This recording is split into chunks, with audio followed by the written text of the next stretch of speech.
Good morning, YouTubers. T-Square here with T-Square Talk. Have I got a great video planned out for you guys today? This video was actually based off of a question that I received in an email yesterday, and I thought it was a good question. It's something we haven't really talked about in a full video. We have glazed over it a little bit before because people have asked my thoughts on this, and I think it's a really important thing that we should maybe make a video on it.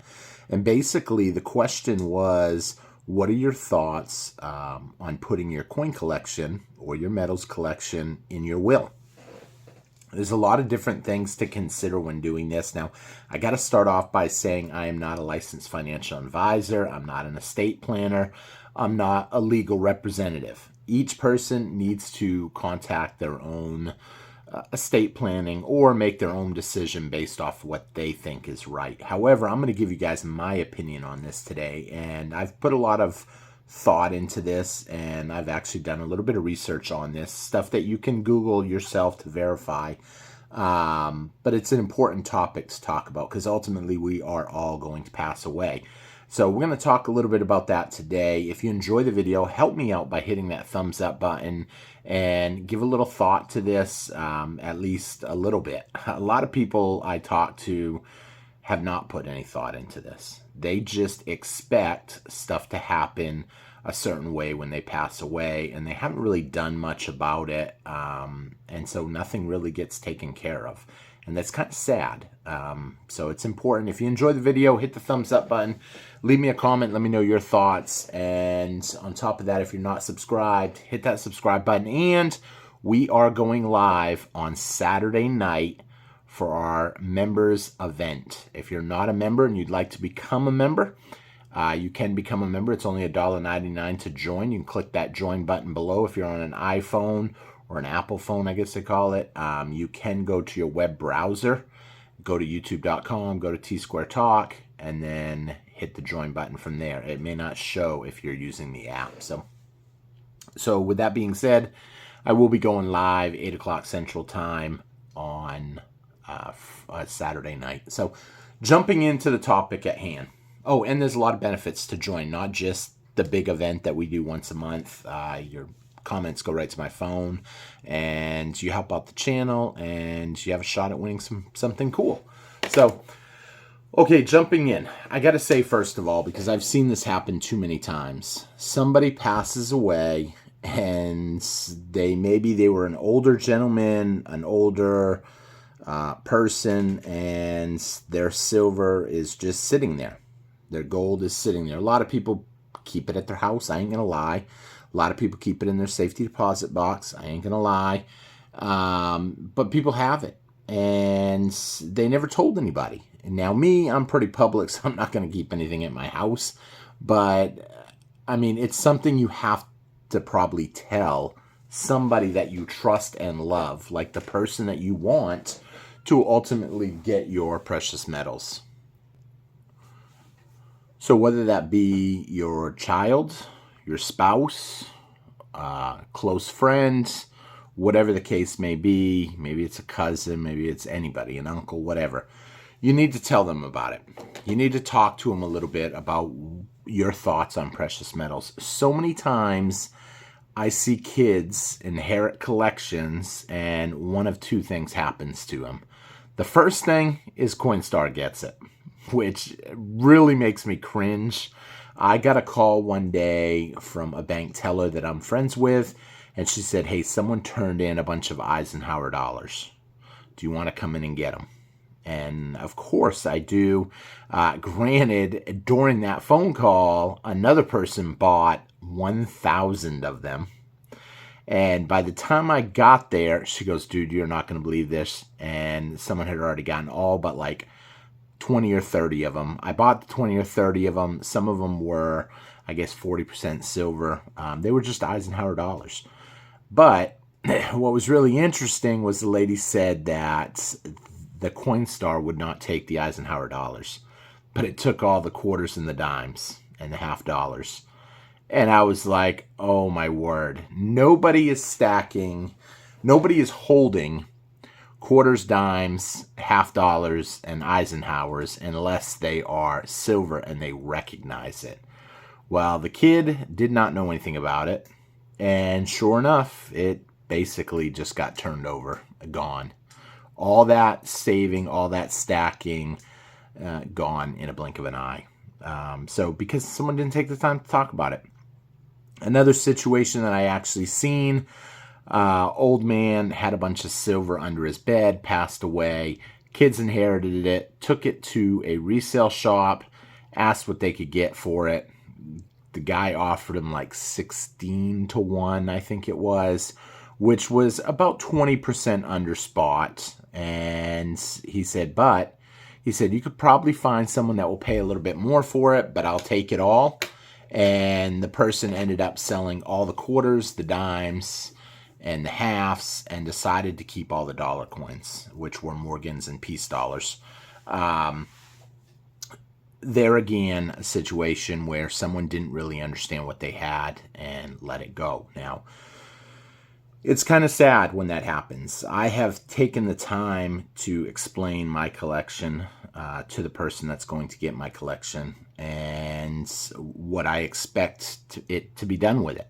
Will they follow that directive? Maybe, maybe not. It won't matter to me because I won't be here. But I don't want to see my personal collection get cashed in. I want to see it get held for future generations. I'd like to see, obviously if someone needs something, then, sell a little bit. That's okay. That's understandable. I mean, if I need something, I will sell a little bit. But moving on to the will portion of it now. A lot of people don't understand that if you just inherit a collection and you don't do nothing, that can actually hurt you if you go to sell it all at once. Because the way, to my understanding, the way this works is if I buy an ounce of silver, we're going to pretend for a minute we're talking a small scale. Well, we'll even say 100 ounces because that's easy math. I buy 100 ounces of silver at $16 a piece. That's $1,600. It's now sitting at 30, we're going to say. If I go and sell it right now, despite what many people think, I am technically obligated to pay capital gains on that. Some people will say, that's not true if it's Silver Eagles. That's not true if it's this. That's not true. That's not true. Technically, the law is written. You're supposed to pay capital gains on it. But the person that buys it off you does not have to report it unless it meets certain circumstances. But you are still obligated to pay taxes on it. And I'll give you a case, a scenario for that. You cash in $100,000 worth of Silver Eagles. They buy them. They write a check. They tell you, you know what? It's Silver Eagles. We don't report it to Uncle Sam. Okay. You don't report it to Uncle Sam. You then cash the check and you get questioned. Where did that check come from? You say, I sold my Silver Eagle collection, but they said I didn't have to report it. They are not an accountant. They are a coin shop. They are whatever. And yes, you do have to pay it. And now you just got hit with interest, penalties, original taxes, and it's a lot of headaches. I would never sell a whole collection outright, though. Anyway, now, back to the $16. 100 ounces at $16. If I go and sell them at 30, I have to pay taxes on that. But if I pass away tomorrow, those 100 ounces go to the person that I have them left to. He has my directive on what I would do, and he can make his own choices at that point. If you get it audited or valued or assessed, you get a professional assessor to assess the collection. In this scenario, it's 100 ounces. They tell you, yep, it's 100 ounces. It's pretty generic. You're talking $3,000 at 100 ounces times $30 each. His dollar cost basis is now $30. If he sells them at $30, he didn't make a profit. If he sells them at $31, he made $1 profit times 100, which would be $100 profit. Obviously, anybody that has been stacking for a while is probably in the green. And there's a reason why the rich elites of the world, and I'm talking elites, I'm not talking Warren Buffett's, but who knows where Warren Buffett really stands, because what people tell people and what they actually do are two different things. Because if you don't toe the line, then essentially you get squished. And so Warren Buffett's stance is technically don't waste your money on precious metals. However, in the past, he has bought in a lot of precious metals shortly after he got audited and investigated for insider trading and other stuff. And he then sold his entire metal collection, and all of a sudden all charges were dropped. Totally unrelated. They're not linked together with any kind of proof. It's just a interesting connection that people have made. Why was he being investigated? He sells his collection, trash talks silver and gold, and then all of a sudden he's free and clear. That's what I mean by towing the line.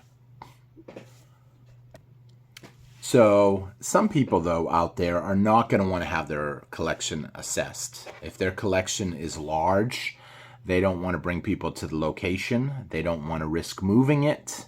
They don't want to risk exposing the position they have. Now, there lies a whole separate thing. They then now will take on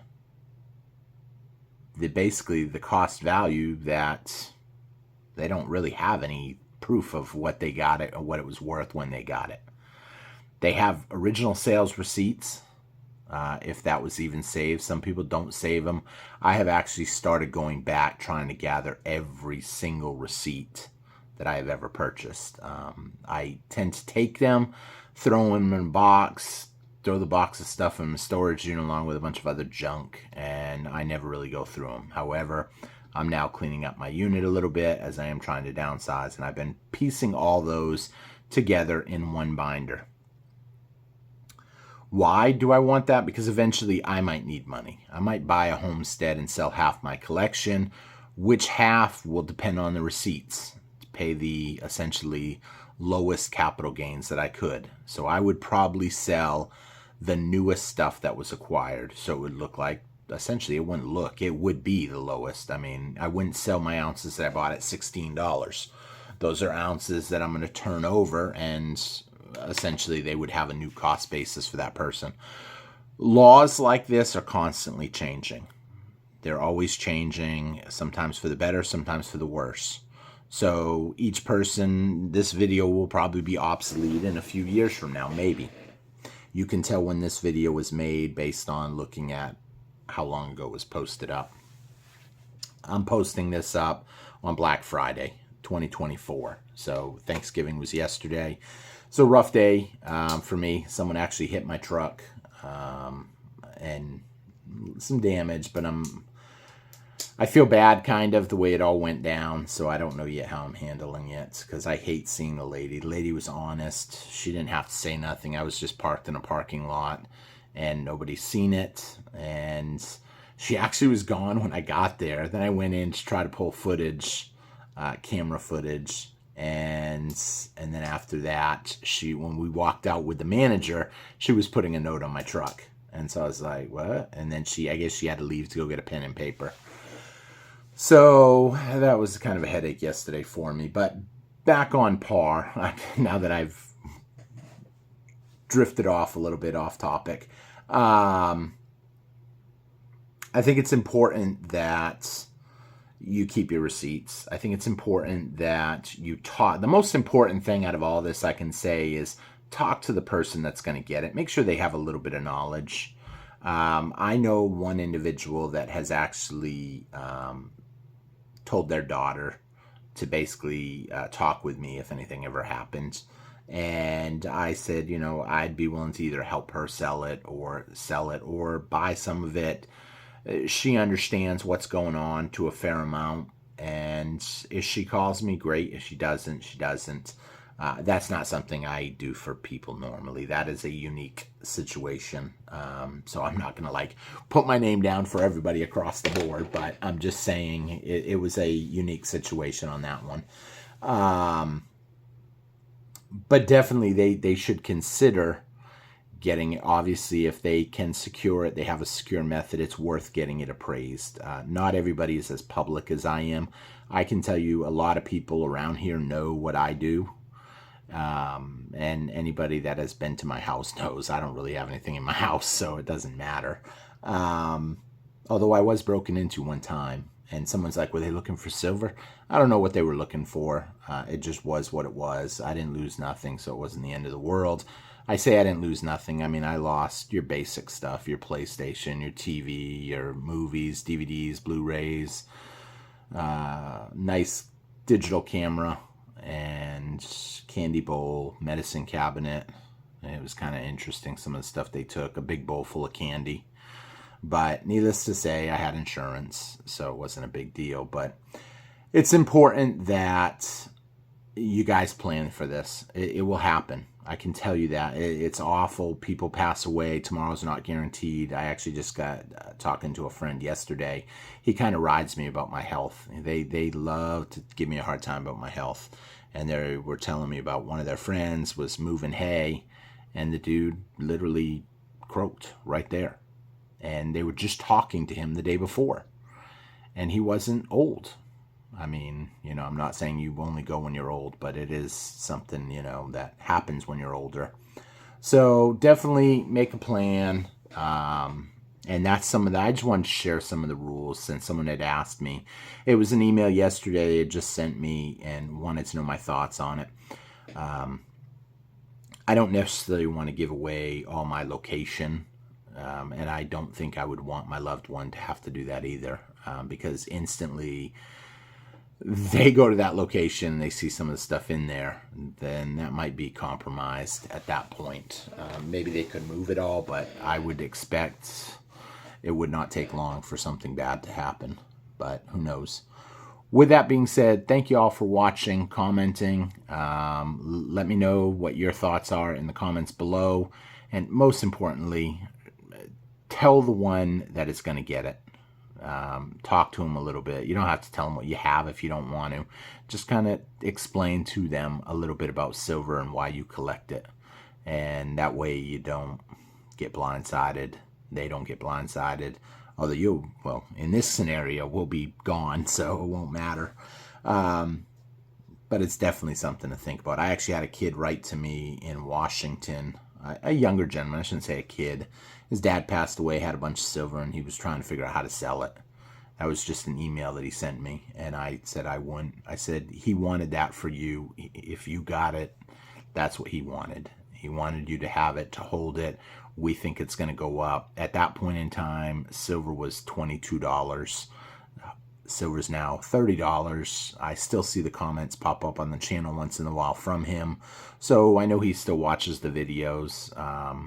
But it's important that you learn a little bit, share, and don't be quick to sell the collection. If you're watching this video and you're inheriting the collection, don't be quick to sell the collection. So with that being said, thank you all for watching. Hope you all have a great Black Friday.